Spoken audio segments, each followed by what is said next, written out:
Hola. Otro caso muy común de aplicación de modelos de redes neuronales, particularmente perceptrones multicapa, es el pronóstico de series de tiempo como tal. Eso se debe a que se supone que la red neuronal contiene algún tipo de dependencia, perdón, los datos contienen algún tipo de dependencia no lineal que los modelos tradicionales no son capaces de capturar.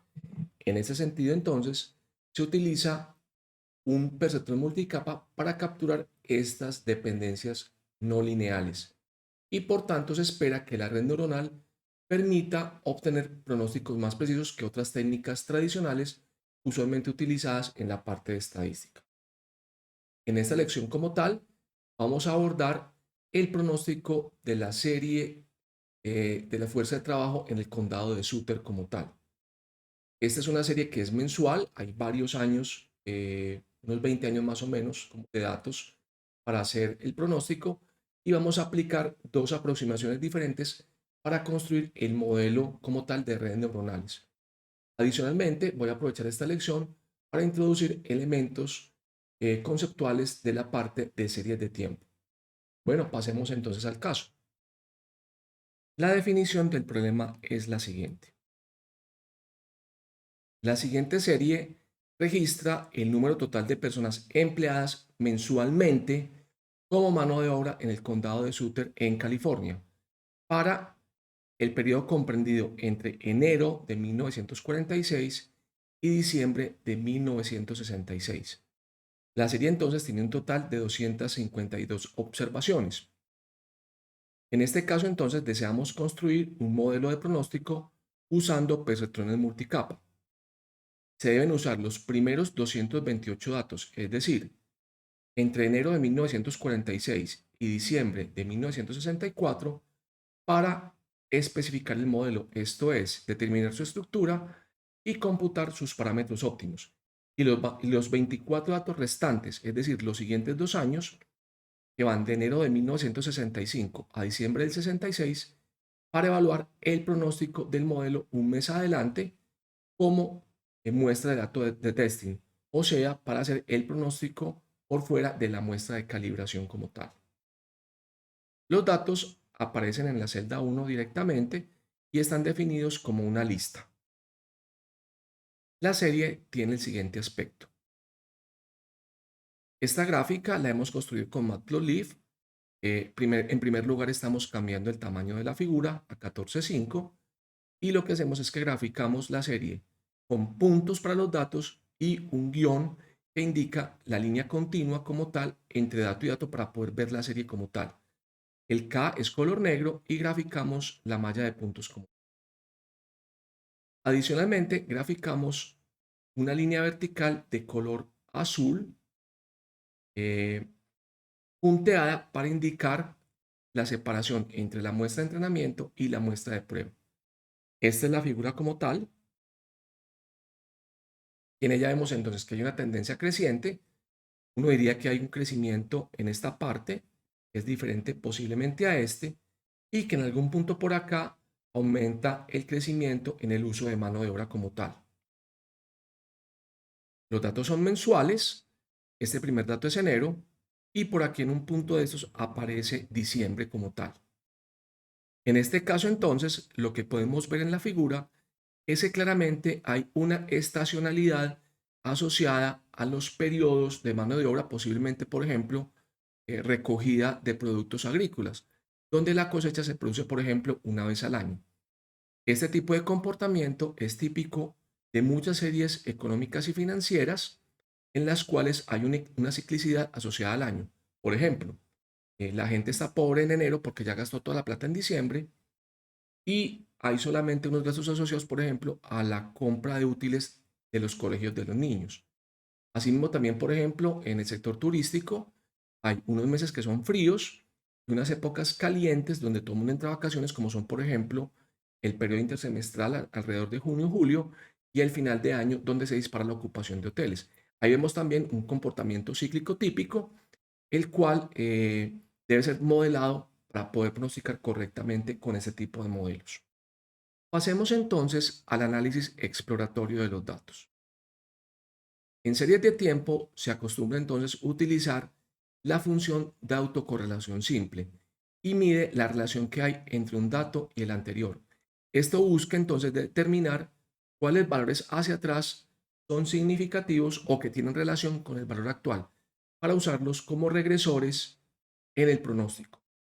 En este caso aquí tenemos la fórmula del ACF y relaciona el dato actual como tal, que es el ZT, con un dato rezagado K periodos. En este caso entonces lo llamamos Z de T más K como tal en esta parte para indicar el rezago. La función, la librería StatModels contiene precisamente la función ACF. Simplemente acá vamos a construir una función que recibe la serie de tiempo Z, calcula el ACF, esto es una serie de datos, y la grafica en un diagrama usando Matplotlib que utiliza el tipo de gráfico STEM como tal. Ajustamos los límites entre +1 y -1. Cuando el valor es +1, significa una relación perfecta entre el dato actual y el dato rezagado K periodos hacia atrás. Cuando aparece -1, significa una relación perfecta y de sentido contrario entre el dato actual y el dato rezagado K periodos hacia atrás. El 0 indica la ausencia de relación como tal. Miremos entonces el ACF de la serie. Noten que varía entonces entre -1 y 1 y estamos evaluando los primeros 40 retardos como tal. Lo que se observa es un comportamiento cíclico de este tipo, donde el pico en la parte interior aparece cada 12 meses, es decir, 12 meses atrás, 24 meses atrás y 36 meses atrás. Esto se debe precisamente a que en la serie tenemos este comportamiento cíclico que tiene un periodo de 12 meses. Cuando no es muy visible acá, el ACF permite verlo completamente. Adicionalmente, se ve una tendencia decreciente en la forma de la curva como tal. En resumen, entonces, se puede decir que de este gráfico que el comportamiento cíclico corresponde a una componente periódica dentro del año y que tiene un periodo de 12 meses. Eso se debe a la frecuencia de estos picos. Adicionalmente, hay una tendencia decreciente que muere en el largo plazo, es decir, esto sigue bajando y esto representa una tendencia de largo plazo, es decir, esa tendencia creciente que estamos viendo acá a lo largo de los datos que indica que la serie va creciendo en el tiempo. Un punto muy importante a resaltar en el cálculo del ACF que tenemos acá es que el ACF mide la dependencia entre el dato actual y el dato anterior y el dato que está hacia atrás. Por lo tanto, esto genera eh, cierta particularidad de la gráfica, la cual voy a pasar a explicar en este momento. Supongamos que tenemos un modelo que es YT igual a un parámetro teta por YT-1. ¿Listo? Entonces, usualmente acá hay un error, este no vamos a tenerlo en cuenta por ahora, y miremos entonces cómo podemos construir la serie como tal. Y sub 0 es el valor inicial. Y1 calculamos como teta por Y sub 0. Como Y sub 0 es conocido, Y1 también es conocido. Ahora, ¿quién es Y2? Y2 es teta por Y1, pero Y1 es teta Y sub 0, o sea, teta al cuadrado 0. Si hacemos lo mismo para Y3, obtenemos que Y3 es teta por Y2, pero Y2 es teta 2 Y sub 0. Generalizando, YT, entonces, teta a la t Y sub 0. Noten que el teta es un valor conocido. Entonces, aunque el modelo especifica que realmente y en el instante t es función de y en el instante exactamente anterior, el modelo existe o muestra una dependencia entre yt y yt sub 0.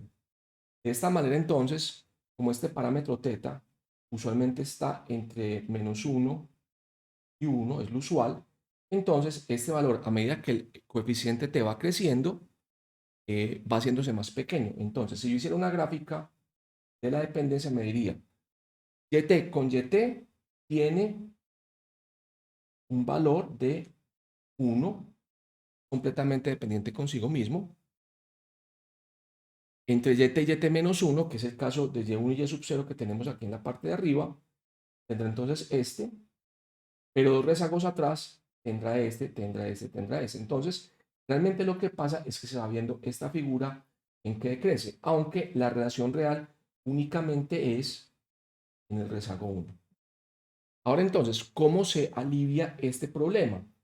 Esto es lo que se conoce como ACF o función de autocorrelación. En este caso particular, entonces, se construye la función de autocorrelación parcial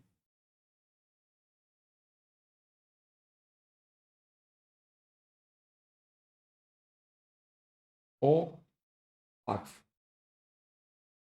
Entonces, ¿cómo opera? Tenemos acá entonces el eje, este es más 1, este es menos 1. La relación que tiene el dato consigo mismo vale 1, yo con yo, para el valor correspondiente a el intervalo anterior, o sea, un retardo de diferencia, el valor es este.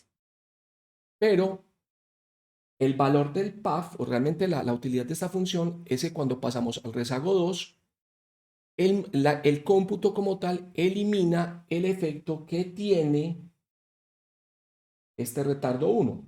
Entonces, en este caso del modelo que estamos trabajando, nos va a decir que la dependencia para el retardo 2, después de eliminar el efecto del 1, es prácticamente 0.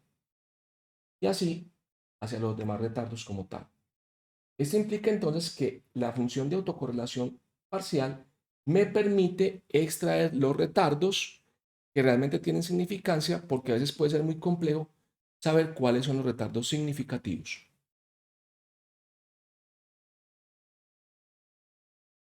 Ahora entonces, ya que hemos analizado la función de autocorrelación para los datos como tal y hemos encontrado que hay una tendencia cíclica asociada al año y una tendencia creciente a largo plazo, tenemos dos posibles opciones para realizar el modelamiento de la serie usando una red neuronal artificial. La primera es usar directamente los datos de la serie y dejar que el modelo capture la relación determinística que existe tanto en la tendencia como en el patrón cíclico. Muchos abogan en el área de redes neuronales que este es el tipo de modelo que se debe utilizar, ya que la red es capaz de capturar toda la componente determinística del modelo. Existe una segunda tendencia que es como se hace usualmente en estadística para modelos lineales, y es que si vemos un patrón cíclico claramente en los datos y vemos una tendencia, la removemos como factores, entre comillas, determinísticos y dejamos que la red capture relaciones no lineales en la serie que queda. Supuestamente es una opción que tenemos ahí. La red debería capturar los hechos estilizados de la serie de datos, a capturar mucho más en profundidad esos puntos raros, esas cositas raras que tiene la serie, no lineales, y haría que el modelo pronostique mucho mejor. En esta lección vamos a realizar las dos aproximaciones como tal. Vamos entonces a construir un modelo en el cual el valor actual de la serie ZT, de instante T, es dependiente de los valores ZT-1, o sea, el mes anterior, 2 meses atrás, y vamos a mirar hasta P meses atrás como tal. ¿Listo? Entonces, vamos a suponer que P es igual a 13. Sin embargo, yo debería tantear y hacer varios modelos donde P varíe entre varios valores posibles y escoger el P que genere el mejor modelo. Como yo sé que tengo una dependencia cíclica de periodos en los datos, la que tenemos acá, el valor mínimo de ese P debería ser por lo menos 12. Entonces, yo debería estar tanteando, por ejemplo, valores de 12, 13, 14, 15. Si hay valores más atrás, uno podría pensar hasta el 24 o 25. Sin embargo, hay que tantearlo. Entonces, ¿cómo hacemos la modelación para este caso?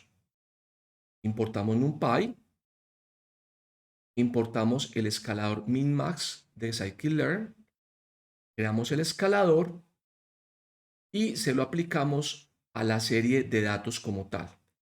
Esto causa que la serie sea escalada entonces entre los valores de 0 y 1. Seguidamente entonces formateamos la serie de datos, esto es una lista como tal, y la convertimos en una lista de listas porque esto es lo que espera scikit-learn como tal. Recuerden entonces que en scikit es una lista en la parte externa que representa el set de datos y cada patrón que está conformado por varias variables estaría conformado por una lista que representa la fila como tal en el data frame. Pasamos entonces a hacer el gráfico, le decimos que la figura tiene tamaño 14:5, graficamos los datos escalados y graficamos la línea que nos muestra la parte de entrenamiento y la parte de testing como tal. Aquí está la serie escalada entre 0 y 1 y aquí tenemos entonces la línea vertical que divide el set usado para entrenamiento y el set usado para prueba. Pasemos entonces a la preparación de los datos. Ya que la implementación disponible en scikit-learn es para modelos de regresión, el problema debe representarse entonces como un modelo de regresión como tal. Si vamos a pronosticar el valor de ZT, los regresores serán entonces ZT-1 hasta ZT-P. ¿Esto qué quiere decir entonces? Que realmente lo que estamos deseando es construir una matriz como tal en la que tenemos la lista grande que representa el dataset y tenemos acá entonces los valores anteriores al valor que estoy pronosticando. Como P en este caso es 13, yo debo mirar entonces 13 valores hacia atrás, o sea que arranco en el 14. Este será Z0 escalado, Z1 escalado hasta Z12, coma. El siguiente dato de entrada será Z1, me desplazo, muevo todos los índices una unidad, Z1, Z2 y termino en Z13. Y así sucesivamente hasta que termino el data frame como tal. Para este primer patrón tendremos entonces una lista que corresponde a el Y deseado. ¿Quién será en este? Voy a hacerlo más grande.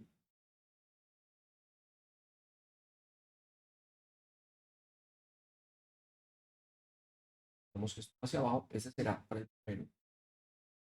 Z13, que es la variable de salida, con Z1 hasta Z13 pronóstico Z14 y así sucesivamente.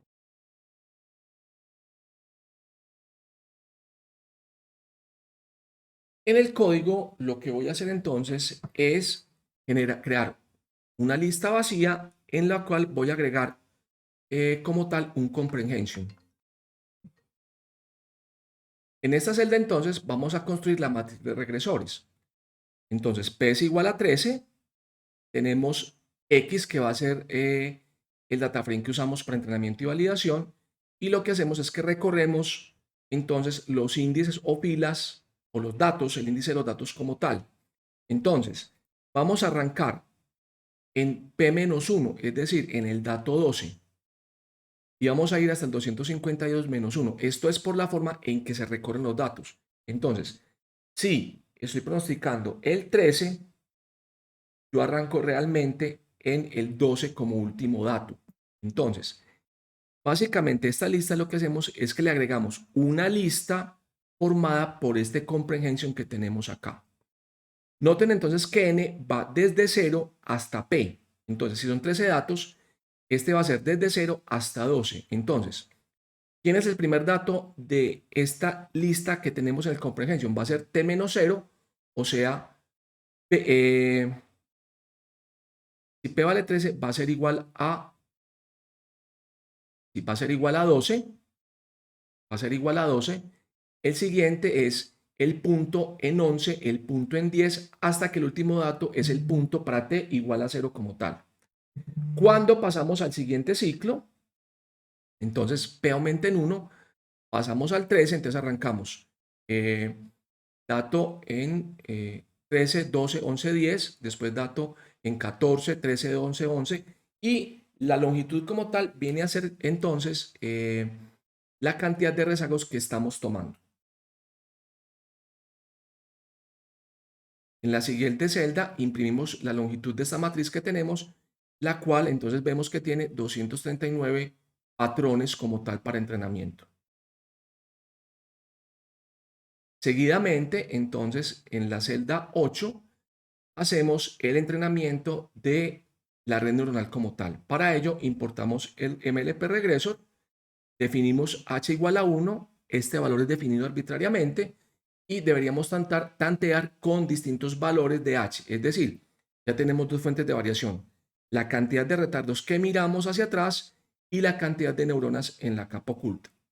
Adicionalmente, definimos la función de activación como logística, es decir, tercera fuente de variación podría ser logística. Otra de las funciones que utiliza o que tiene implementado Scikit-learn como tal, los parámetros de aprendizaje, o sea, la tasa, la forma en que variamos la tasa de aprendizaje, el momentum y la tasa de aprendizaje como tal, la forma en que aprendemos. Entonces, aquí tenemos otra fuente adicional de variación. Recordemos que distintos valores en la tasa de aprendizaje podrían llevar a distintos puntos de mínima. Entonces, esto es otro parámetro que tenemos que cambiar. Finalmente, especificamos que se van a realizar 1000 iteraciones como tal. Tomamos los primeros 215 patrones para entrenamiento. Esto es 239 menos 24. Una vez entrenado el modelo, hacemos el pronóstico y graficamos entonces los resultados. Recuerden entonces que como usamos parte de los datos como regresores, realmente no tenemos datos de pronóstico para los primeros 13 valores de la serie, porque si miramos P igual a 3 hacia atrás, tenemos 0, menos 1, menos 2, y esos datos de menos 1 hacia atrás no existen. Entonces, completamos con non para que nos queden la misma cantidad de datos y hacemos el gráfico. Entonces, ese es el primer pronóstico. Hacia acá no podemos pronosticar porque entonces implicaría que tenemos datos antes del 0 en el tiempo. La línea roja representa el pronóstico del modelo y la negra representa entonces como tal los datos reales. Vemos que el modelo acá se adapta más o menos bien, tiene problemas capturando ese punto de máxima. Aquí lo hace mejor, pero en general tiene problemas acá. Noten que acá en la parte de test el modelo da muy perdido. ¿Cómo podríamos mejorarlo? Mirando si es problema del punto de mínima alcanzado, variando la función de activación en las neuronas y variando la cantidad de rezagos que usamos para poder pronosticar hacia atrás como tal el modelo.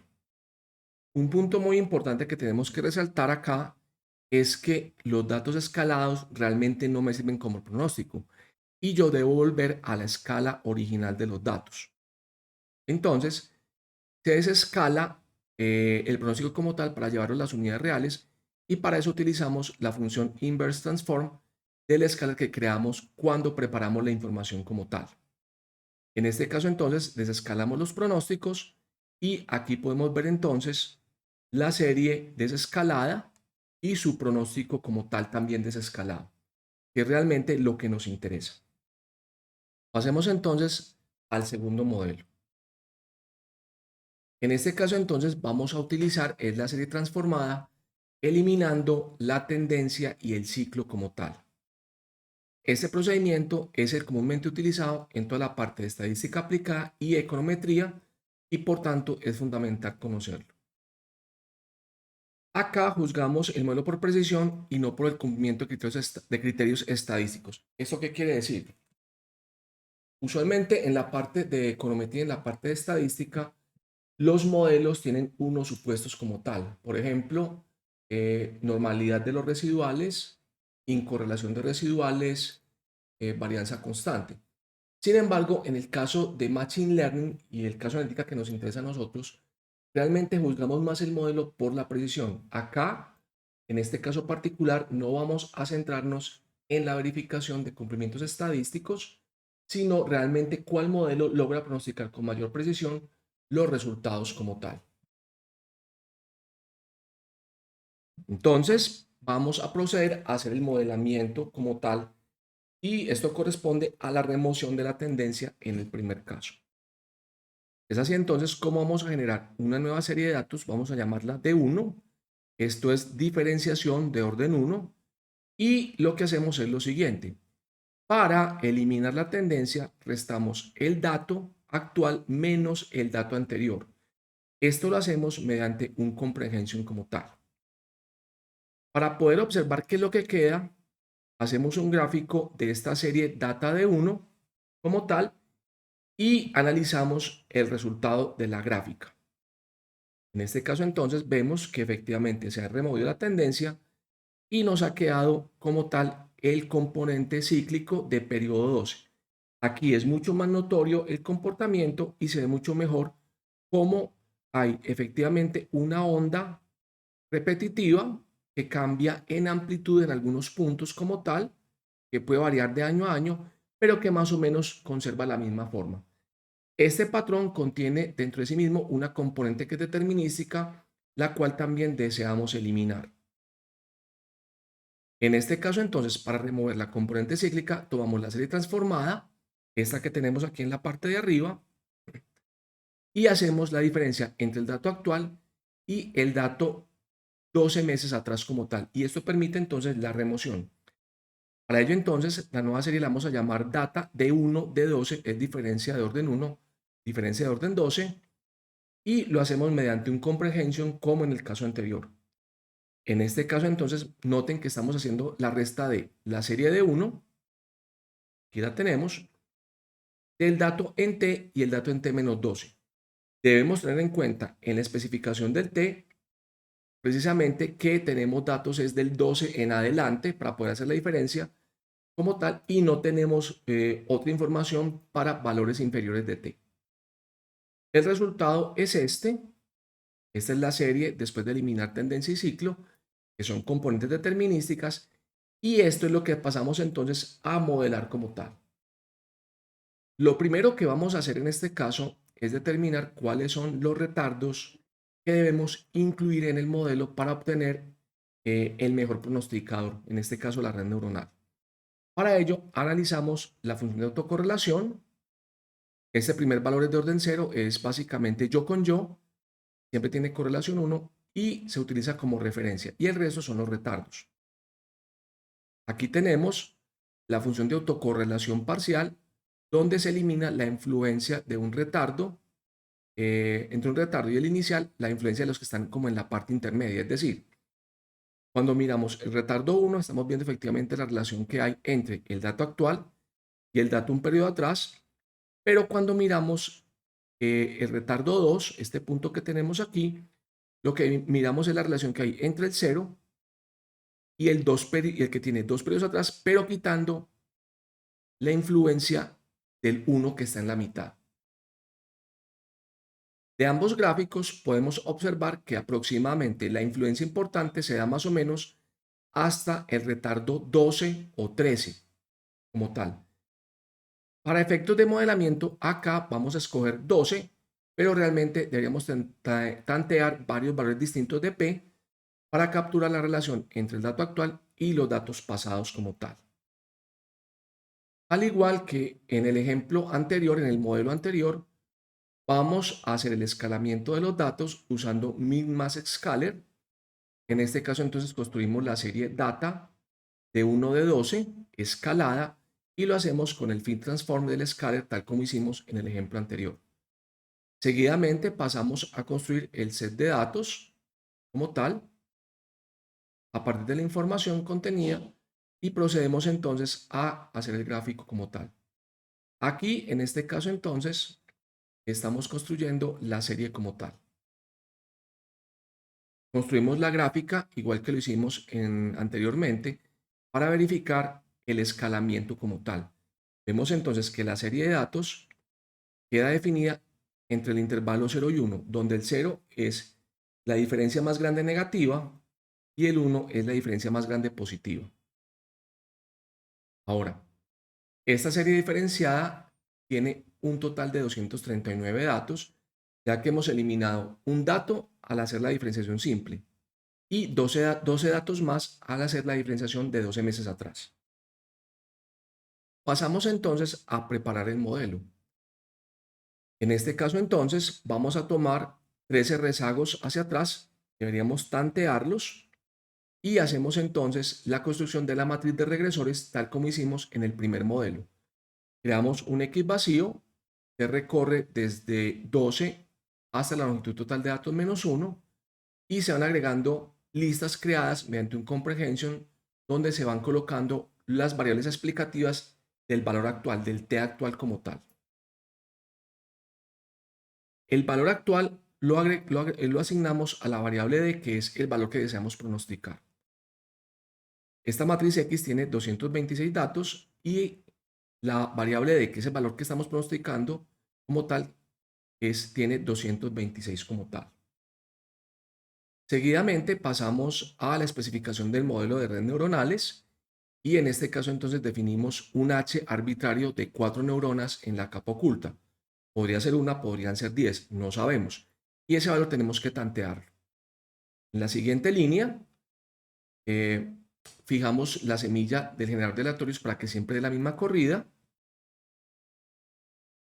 Construimos el regresor, le especificamos la cantidad de neuronas de la capa oculta, utilizamos la función logística o sigmodia como activación, la tasa de aprendizaje adaptativa, el momento 1 es 0 y la tasa de aprendizaje inicial es 0.002 y fijamos un número total de 100.000 iteraciones. Para el entrenamiento utilizamos el total de datos menos los últimos 24 meses como tal para el X y usamos este mismo valor como deseado para el Y. Recalco acá que este modelo es de regresión y no es desde tiempo, por lo que entonces tenemos que hacer los correspondientes ajustes en el set de datos. El pronóstico es el Y de 1 de 12 escalado, modelo 2, y hacemos el pronóstico para todos los X, es decir, tanto para la muestra de entrenamiento como para la muestra de testing.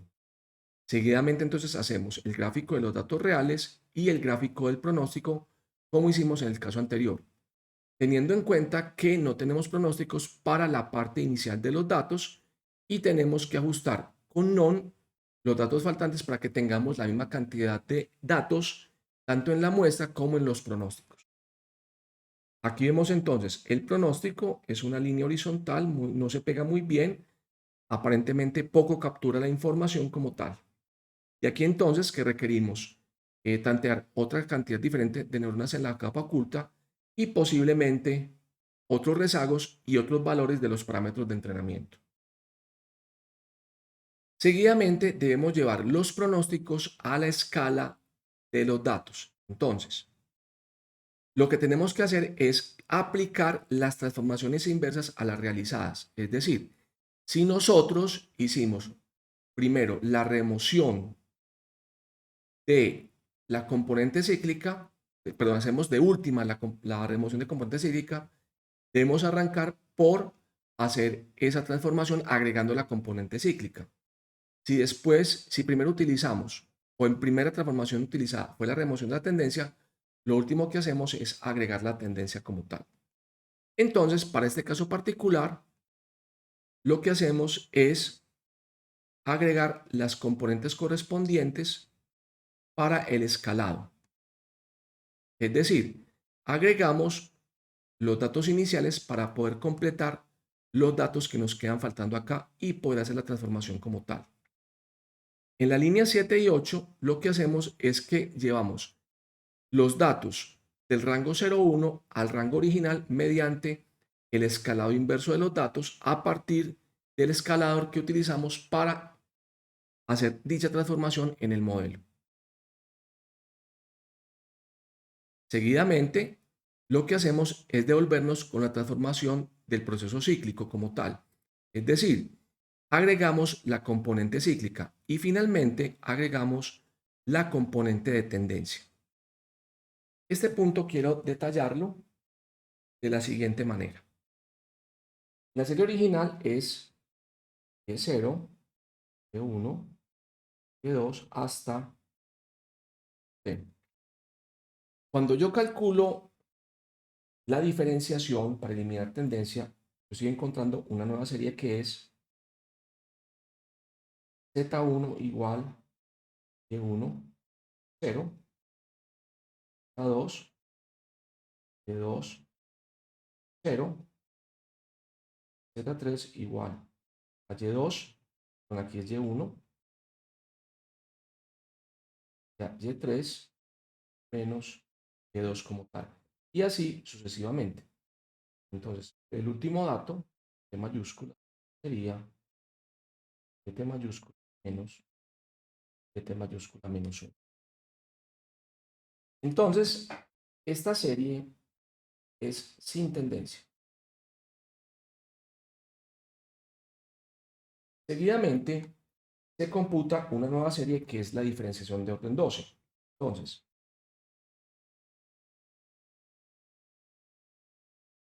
W12 será Z12 menos ZT menos 12, o sea, Z0.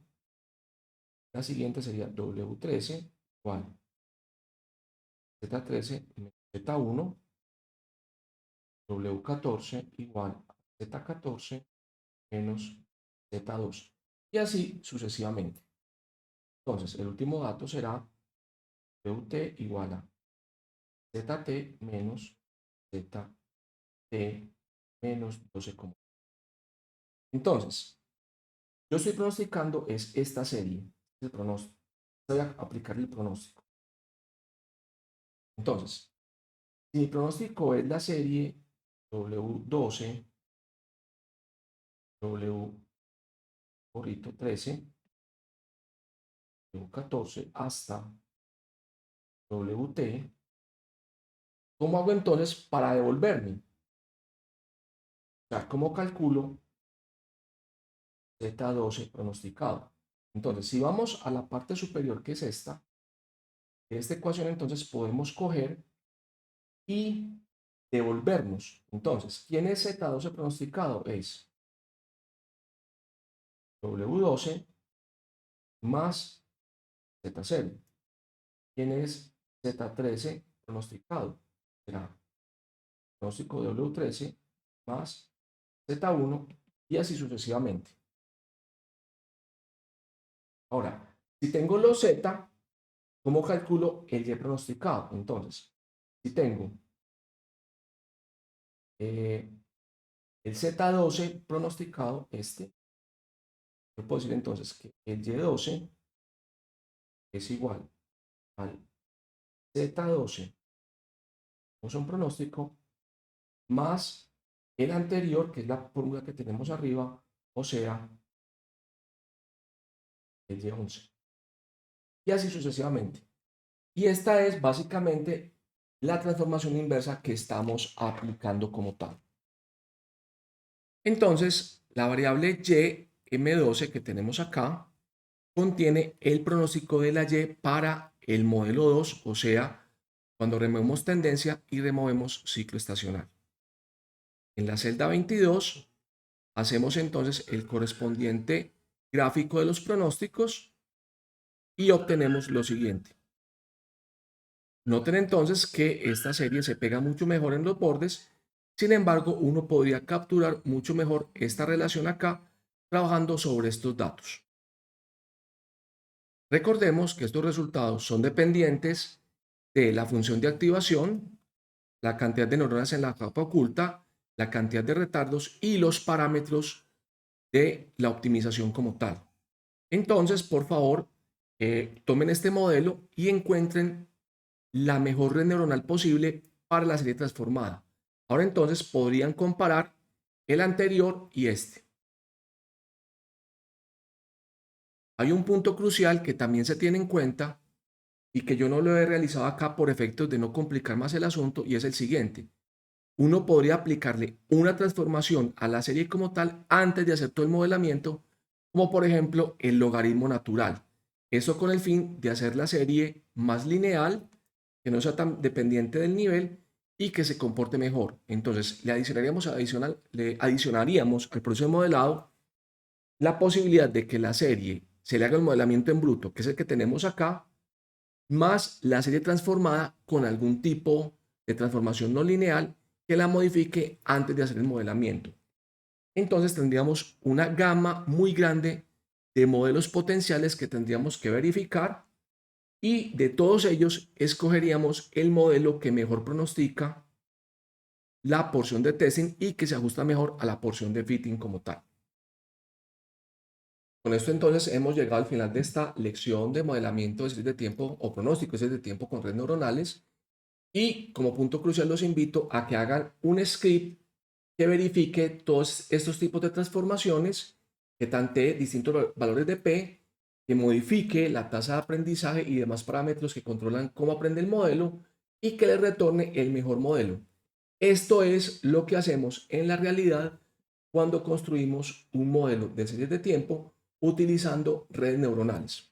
Noten que el proceso es computacionalmente intensivo debido a la gran cantidad de modelos que tenemos que verificar como tal. Bueno, nos vemos en una próxima lección y muchas gracias por su atención.